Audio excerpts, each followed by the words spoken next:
remember airplanes? You know, those big tubes of metal we used to get in to go from one place to another before COVID decided to rear its ugly head? Well, if you remember airplanes, then you probably remember the speech that flight attendants would give that most of us would ignore. One part of those speeches always stood out to me. In the event that the cabin loses air pressure, oxygen masks will drop from the ceiling and this is the part that I always found a little selfish, you put your mask on before helping your kids. Well, why do we do that? Well, it's really hard to help your kids if you're dead. The same is true about a relationship with Jesus. If that is something that we want for our kids, it has to be something that is in us. We can't expect them to see something as valuable if it's not valuable to us. This last concept, to help us parent beyond our capacity, is less about our kids and more about us.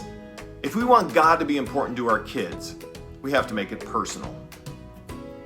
Kids have a really amazing fake detector. If we attempt to instill faith and character and spirituality in them without it being in us, they will sniff that out faster than you can say shenanigans. They are watching every move we make. So if we want church to be a priority to them, then we should go regularly. If we want them to respect their leaders, then we need to watch our attitudes. If we want them to admit their mistakes, then we need to be willing to say we're sorry. If we want them to serve, then we need to serve with a glad heart. If we want them to be generous, then we need to give freely. If we want them to pursue God, then we need to get alone with God ourselves. If we want them to be justice-minded, then we need to dive into areas of justice. They will really learn more from what we do than what we say. So it has to be in you before it can be in them. Moses in Deuteronomy chapter 6, the passage we've been looking at for the past several weeks, Moses tells the Hebrews that they are to love the Lord your God with all your heart and to impress these commands on their children. But sandwiched right in between, he tells them that God's principles should be on your heart. He knew that before we can ask who our children are becoming, we have to ask who we are becoming. We aren't perfect or enough, but God is. And God is the one whose enoughness we desire for them to see and live into. They need to see us struggle with answers, face our weaknesses, deal with real problems, admit when we're wrong, fight for our marriage, and reserve personal conflict, all while leaning into God. Because it's our struggles that shine a spotlight on the capacity of God. So if it has to be personal, what does making it personal look like? How do we do this? Well, we have to regularly make deposits. In The Price of Privilege, Madeline Levine writes, "Our best shot at good parenting comes when we have enough internal resources of our own to make it through rough patches. This means friends, interests, sources of support, clear priorities, and clarity about our own life story." With that in mind, I would suggest to you two kinds of deposits that we need to be making to make it personal.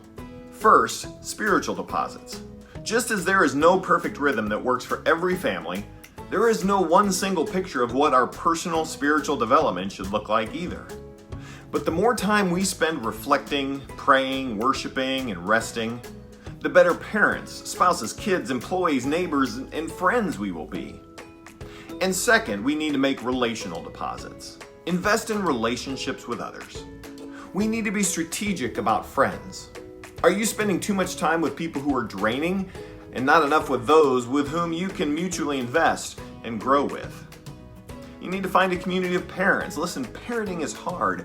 Find a group of parents who you can do life with, who will help you when you are struggling and who will let you help them when they are.